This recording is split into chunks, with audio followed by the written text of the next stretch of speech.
Kjo mund të jetë në disa perspektiva. Perspektiva e parë se qytetarët nuk i kanë pas seriozisht, i kanë pa zgjedhjet e pjesëshme elektorale, i kanë pas si një datë e parëndësishme, po ta shohësh edhe nga ana e partive politike, nuk kemi pas as i prononcim, as i miting, as i elaborimi ndonjë programi ose i ndonjë, domethënë, platforme nga ana e partive politike, pra janë pa më shumë se sa një farë organizimi i fejes ose i dasme, nëse mund të flasim kështu në terma tradicional, duke pa dhe numrin e pjesëmarrjes qytetarëve në këto zgjedhje janë kryesisht njerëz që kanë dalë për me votu, që janë nga administrata, janë militant, janë njerëz që janë nxjerrë në mënyrë të organizuar nga partitë politike ose nga partia politike në pushtet, e cila është Partia Socialiste. Pra nuk është se kemi pas zgjedhje të mirëfillta, nuk kemi pas as atmosferë elektorale, nuk kemi pas absolutisht as një lloj shenje që tregohet se dielën që kaloi, ditën e dieshme, kemi pas zgjedhje elektorale në 5 bashki të vendit. Por më shumë se sa këto numri ullët i daljes në votime, duket sikur njerëzit e kanë humbur besimin ke vota. Në një regjim autoritarist, zgjedhjet e humbin rëndësinë e tyre. Pra njerëzit thonë se është e kohë të votosh, duket sikur rezultati është i paracaktuar, se fitore në xhep krijohet një farë opinioni, se fitore në xhep e ka partia në pushtet, dhe mbi gjitha kemi dalë ka ai pozicioni Jack Londonit. Jack London e thonë, më duket që nëse do të ndryshonin diçka përmes votës, sigurisht që nuk do na e jepnin atë drejt. Pra një vend autoritarist si Shqipëria, ku po shfuqizohen edhe institucione më të larta, po shfuqizohet parlamentarizmi, kemi kryeministrin, kemi ministra, cilat thirrën në interpelanca dhe nuk paraqiten, nuk shkojnë në seancat parlamentare. Po të shohësh edhe për shembull një imazh që mund nxjerrin televizionet mbi zhvillimin e seancave parlamentare, shohim se 70% e parlamentit është totalisht bosh. Edhe kur njerëzit e shohin këtë se si nuk funksionon një organi më i lartë politiko-juridik i Republikës, siç është parlamenti, ata mendojnë se institucionet tjera më të vogla, siç janë bashki, siç janë këshillet bashkiake, janë totalisht parëndësishme për të ndryshuar diçka në fatin e tyre. Pra një regjim sa më autoritar, një qeverisje sa më autoritare, të jetë aq më shumë qytetarët e humbasin besimin tek votat, tek zgjedhjet e lira, edhe tek elektoralizmi si një mjet shprehjes. Kë mendojnë që ka penalizuar më shumë kjo pjesëmarrje e ulët? Partia Socialiste apo opozitën? Dhe nuk po them vetëm varësisht nga rezultati, që për opozitën ishte çfarë themi domethënë. Po sigurisht që kudo ku ka pjesëmarrje të ulët në zgjedhje, sigurisht që rezultati favorizon partinë pushtet, e cila i ka resurset, e cila e përdor shtetin në mënyrë maksimale për vota, dhe këtë na tha edhe raporti i fundit i OSBE Odirit, e cila ka struktura,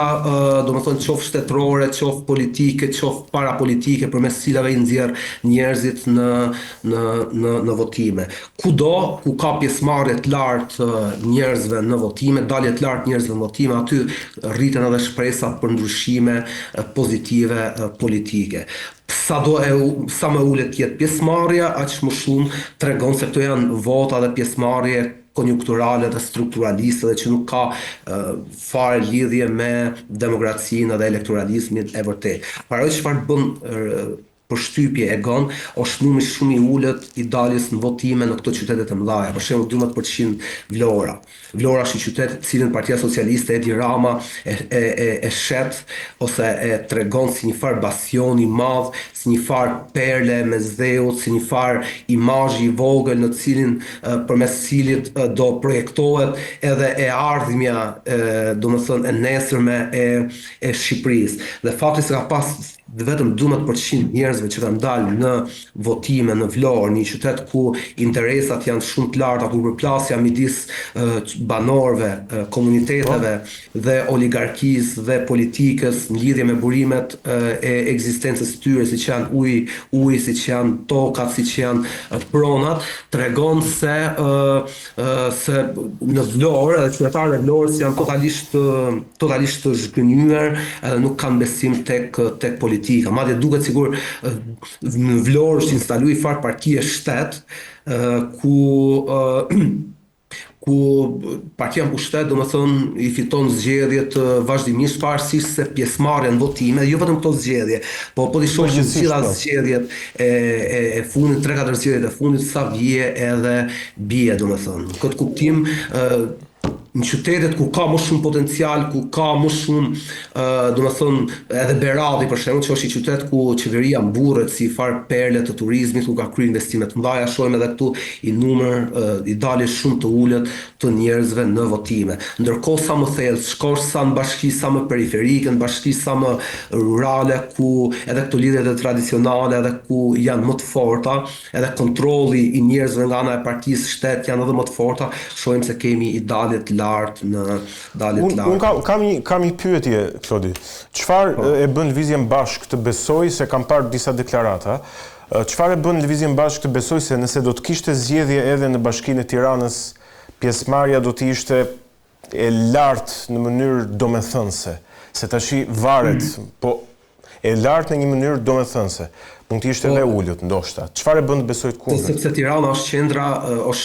Tirana si qytet, si bashki është qendra dhe i skandalit të madh. Kemi një kryetar bashkie si Erion Velia, i cili është shit si farë Benjamini ose numri 2 ose pasar si Ramës, i cili sot ndodhet në burg me shumë akuza për korrupsion. E dyta, niveli i votimeve dhe i pjesëmarrjes, për shkak se në Tiranë janë përqendruar gjitha institucionet, gjitha ekonomike, kulturore, institucionale, politike, është ta domenja është logjike që t'jetë shumë më e lartë. E treta, Tirana është një qytet skandal, një qytet katastrofik, trafik, ndodhje, kantier ndërtimi që hapen kudo 4-5.000 fëmijë, cilët nuk kanë vende hapësira në qerdhe dhe në kopshtet publike që të akomodohen. Pakënaqësia e qytetarëve është jashtëzakonisht shumë e lartë dhe mendoj se do ishte një mundësi që edhe vetë nga e majt, edhe vetë nga Partia Socialiste t'ja jep një farë shpulle të madhe kryeministrit edhe qeverisë në këto zgjedhjet bashkiake që mund të mbashin me 9 nëntor në Bashkinë e Tiranës. Plus që mendojmë se edhe angazhimi ynë, edhe dalja për ditë në terren, në çdo lagje, në çdo treg, takimi me qytetarët, mbështetja ka qenë shumë e madhe për Lëvizjen Bashk këto zgjedhje, sepse qytetarët në zgjedhjet e fundit 14 majit janë ndjerë edhe pak të mashtruar edhe të zhgënjur, edhe ata cilët e kanë votuar Partinë Socialiste, sepse në mënyrë informale u është thënë se Partia Socialiste është shumë dobët në ato zgjedhje, se po bie Sali Berisha, pra kanë ngrit këtë edhe kanë ringrit këtë dordolecin e Berishës, se kemi nevojë për mbështetjen tuaj, jo në animoni edhe një herë, edhe kanë pa njerëzit se si gjithë ky diversion ka sjell në fakt një pushtet me 82 mandate, ka sjell një pushtet madh, pushtet autoritar, pushtet ku kryeministri nuk ja ka më nevojën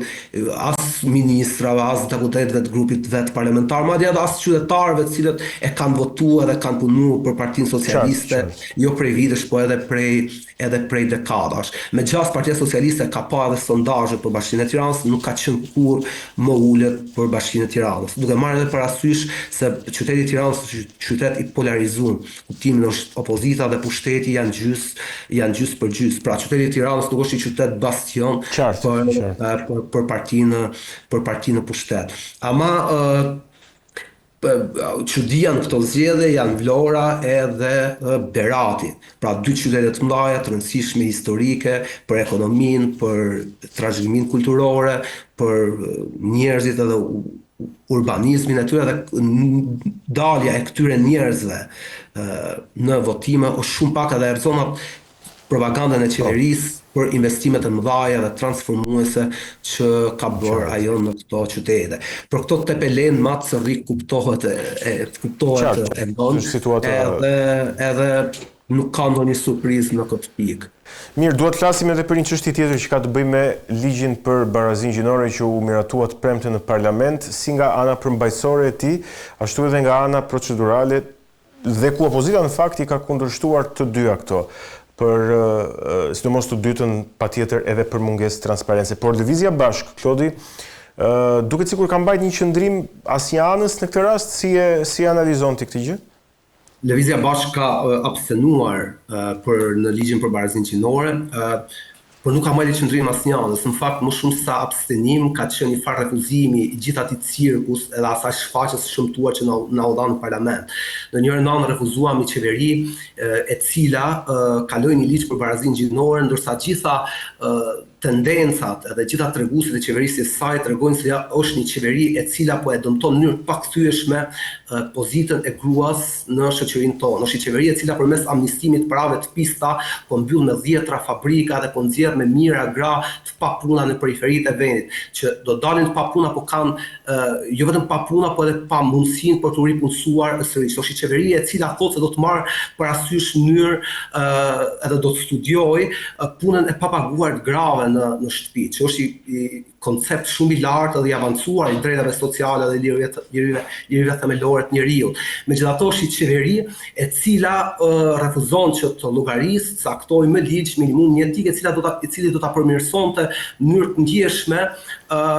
jetesën e grave, qoftë varfra, qoftë papuna, qoftë në pension. Pra grave nga gjitha shtresat edhe nga gjitha kategoritë shoqërore. Është një qeveri e cila thotë se do ta avancojë pozitën e gruas në shoqëri, ndërkohë që ne shohim se si për shkak të mungesës së rënies së shtetit social, mungesës së infrastrukturës dhe shërbimeve publike, me mijëra gra sot janë detyruara që të zhyten në këtë jetën shtëpiake dhe atë të ambicërisë, duke shkatëruar edhe karrierën e tyre për shkak se ju duhet të rrinë me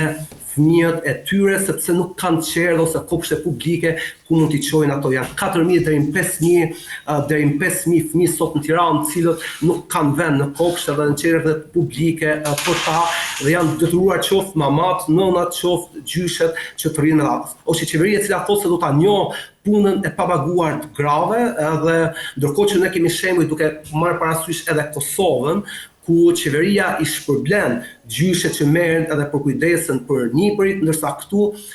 kemi një qeveri e cila nuk do të pyes fare. Dhe mbi gjitha kemi qeveri e cila zotohet përballë Bashkimit Evropian se do ta luftojë gjuhën seksiste edhe diskriminimin gjinor, ndërkohë që